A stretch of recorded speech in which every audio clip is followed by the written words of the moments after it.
light by the power of the Holy Ghost. I decree and declare,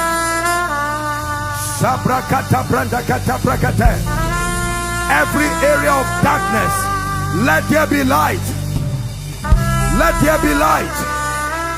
Let there be light over Nigeria, over Africa, over our schools, over our hospitals, over the government, over businesses, over churches. Let there be light by the power of the Holy Ghost. Let there be light.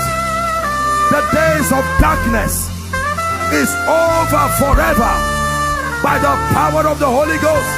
Here at the General Assembly, let there be light.